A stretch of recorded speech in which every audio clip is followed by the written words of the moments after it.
Hey you guys, it's your girl Tina, and it's time for another recap of our favorite show as the Ratchet World Turns, aka Love and Hip Hop New York. So on this episode, it starts off with Peter. He's very conflicted. You know, he's in love with both Amina Caterpillar and Tara. He just doesn't know what to do.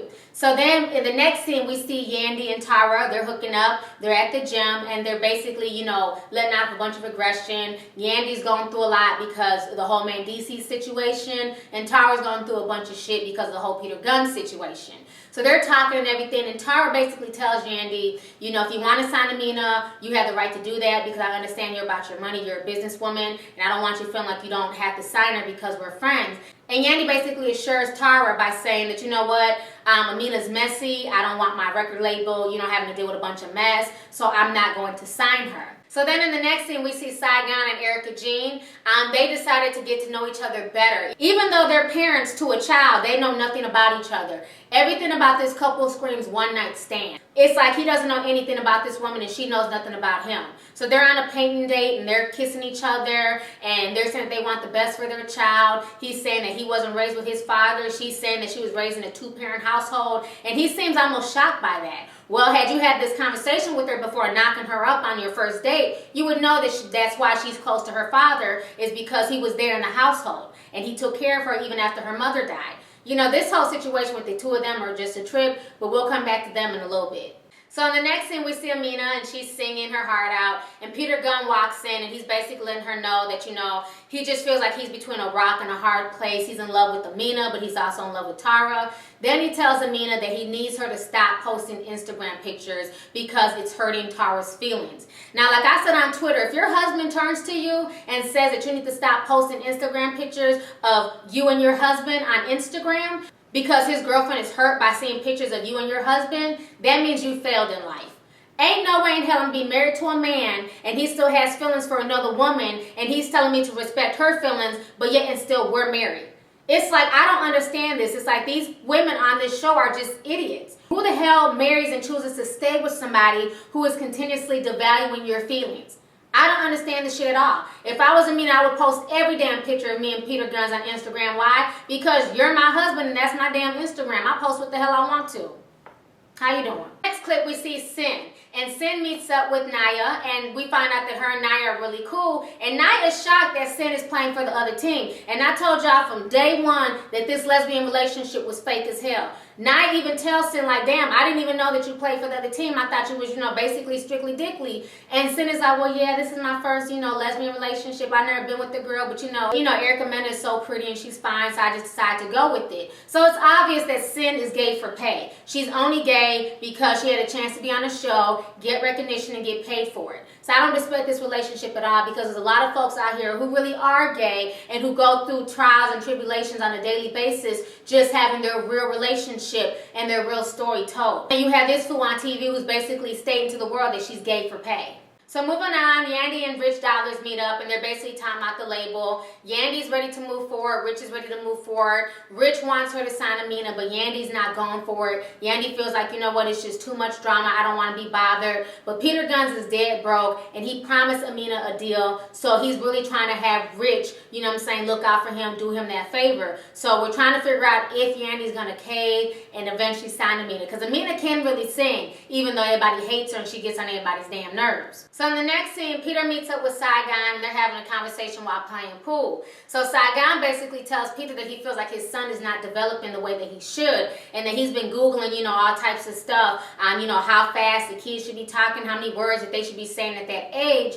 And Peter's saying, you know what, if you have concerns, you need to talk to Erica Mena about it and let her know your feelings. So Saigon agrees to go talk to Erica about the whole situation concerning their son.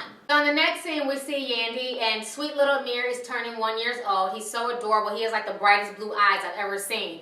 He's such a cute kid. So he's turning 1 year old, but unfortunately his father, Mandisi, is not there to celebrate with him. And Yandy's really upset. She feels like the lawyer isn't telling her anything. She feels like because she's his fiance, she should know something. But but from what she's been told, that we can't tell you too much because you're not his wife. You have to legally be his wife. So Yandy decides to get onto a plane and she flies out there with the kids, little Mandisi's and Amir. She takes them out there to go talk to Mandisi's lawyer. So while she's talking to the lawyer, she's trying to like put words in the lawyer's mouth, and the lawyer's like, you know what, I never told you he was getting out. I never told you that he was only looking at X amount of time. This is a serious case. It's a federal case. You know, he's looking at a lot of charges, and Yandy's just really upset. She just wants some answers. She just wants to know why, you know, her fiance was taken from her. And like I said on Twitter, I don't feel bad for Yandy. Yandy knew damn well what the hell Mendices was about. Yandy knew he was a dope boy. She knew what time it was.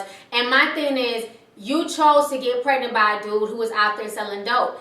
For her to act like she's shocked and like she's upset that he's looking at time, to me is ridiculous. When you get involved with somebody who's in the game, that's just a potential that you take. That with them being in the game, that they may get caught, arrested, and go away for a long time.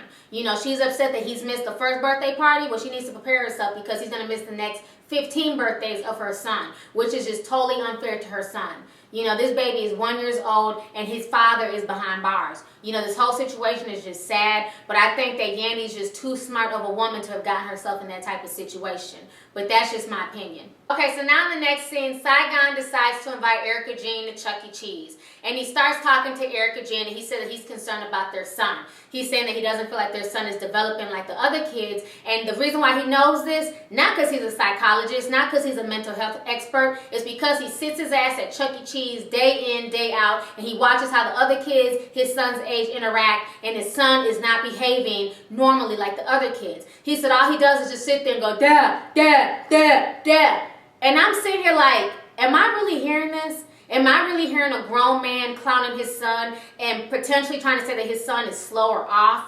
You know what I'm saying? And trying to blame the mother. He's saying that she's a shitty mom and that the boy has developmental delays, but yet he has no proof. He hasn't taken the boy to a speech therapist. He hasn't taken the boy to a counselor, to a psychologist, none of that. He's just coming at this woman so foul. And the thing that disgusts me the most about Saigon is the fact that he will blame Erica Jean. He's admitted himself that he was not in this child's life and that he's only seen this child 2 times. So for him to have only seen the child twice, how can you make that assessment? The child probably doesn't talk to you. Why? Because he doesn't know you. You know, you should have been in that child's life from day one. And how the hell do you compare your child to another child that you have with somebody else? Your other child is a month older than your son. Little girls develop a lot quicker than little boys. The point is that all kids are different.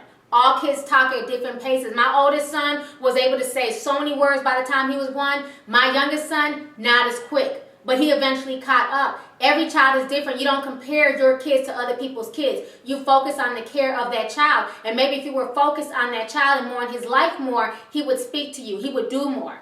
You know, she's been doing this thing by herself for the past year. So it's like, how dare he question her parenting? I just found the whole situation sick.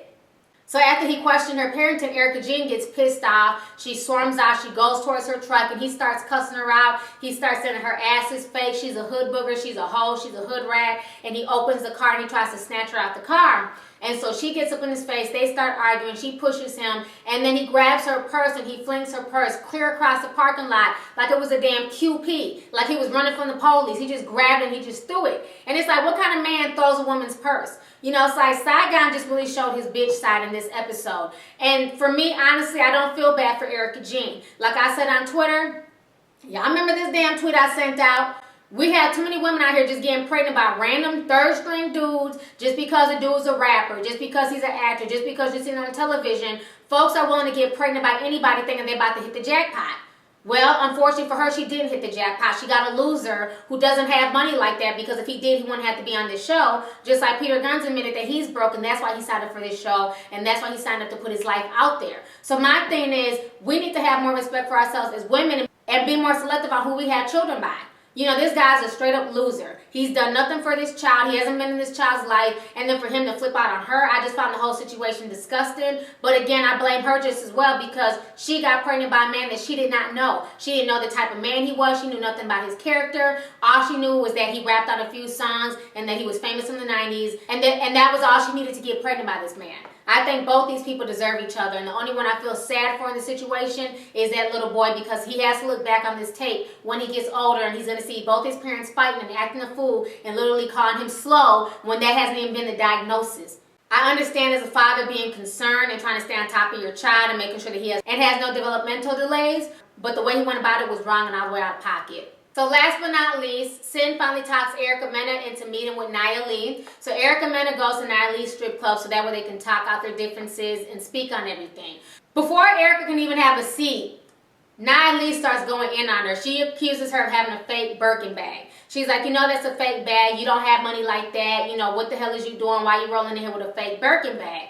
So lhny starts clowning Erica. Erica gets mad and calls her a bald-headed, big-headed bitch. So she calls her that and says, I should smack you. I should punch you in your face. But as she's saying that, she's walking out. You notice nobody ever steps to lhny. Like I done told y'all from jump, lhny is about that life. You don't want to step to a bald-headed chick with a bunch of stab wounds and keloid marks because she's about that life. From what I heard, a bunch of chicks had to jump her, and that's where she got them scars from. So while Erica was talking and running her damn mouth, she was making sure to keep it moving, and she was talking all that shit. What had me dying was when Erica reached into her fake Birkin bag, pulled out a bunch of damn ones, because that's what it looked like, and she just threw it in the air. She tried to play a Stevie J. Y'all know damn well when them cameras shut off, she ran right back in that bitch and picked up all them dollars. Y'all know damn well Erica went back up in there and picked up every last one of them damn bills.